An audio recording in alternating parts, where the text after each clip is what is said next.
বিসিবির প্রথম বোর্ড সভায় সবাই ব্যস্ত ছিল আলোচনা নিয়ে, কিন্তু এক মুহূর্তেই ক্যামেরার ফোকাস বদলে গেল।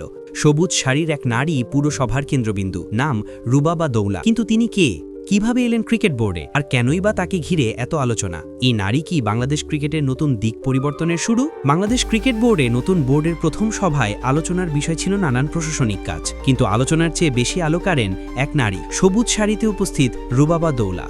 অনেকে চমকে যান, কারণ এই নাম ক্রিকেটে নতুন হলেও বাংলাদেশের কর্পোরেট ও ক্রীড়া জগতে তিনি বেশ পরিচিত মুখ। রুবাবা দৌলা সম্প্রতি বিসিবির পরিচালক হিসেবে দায়িত্ব পেয়েছেন। অনেকেই জানতে চান কিভাবে এই সফল কর্পোরেট ব্যক্তিত্ব ক্রিকেট বোর্ডে জায়গা পেলেন। উত্তরটা লুকিয়ে আছে তার বহুমাত্রিক অর্জনে।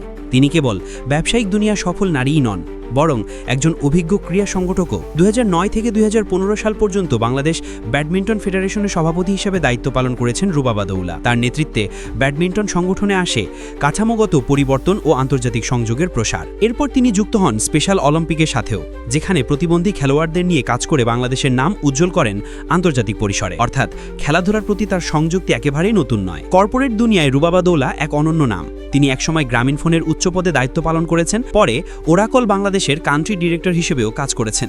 ঢাকা বিশ্ববিদ্যালয় থেকে বিবিএ এবং এমবিএ শেষ করার পর তিনি উচ্চতর শিক্ষা নিয়েছেন স্টকহোম স্কুল অফ ইকোনমিক্স এবং লন্ডন বিজনেস স্কুল থেকে।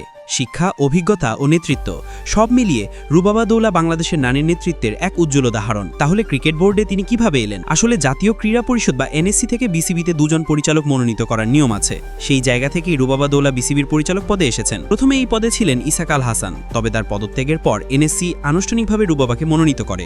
পরে আনুষ্ঠানিকতা সম্পন্ন করে বিসিবির প্রথম বোর্ড সভায় অংশ নেন তিনি। বিসিবির এই নতুন নারী পরিচালককে ঘিরে সোশ্যাল মিডিয়ায় চলছে নানা আলোচনা। কেউ প্রশ্ন তুলছেন তার ক্রিকেট সম্পর্কিত অভিজ্ঞতা নিয়ে, আবার অনেকে বলছেন বিসিবির মতো বড় সংগঠনে রুবাবার মতো দক্ষ ও শিক্ষিত নারীর উপস্থিতি নতুন দিগন্ত খুলে দিতে পারে। বিশেষ করে কর্পোরেট ব্যবস্থাপনা, ব্র্যান্ডিং, মার্কেটিং ও স্পন্সরশিপের মতো গুরুত্বপূর্ণ খাতে রুবাবা দৌলার অভিজ্ঞতা বিসিবিকে আরও আধুনিক পথে নিতে সাহায্য করতে পারে।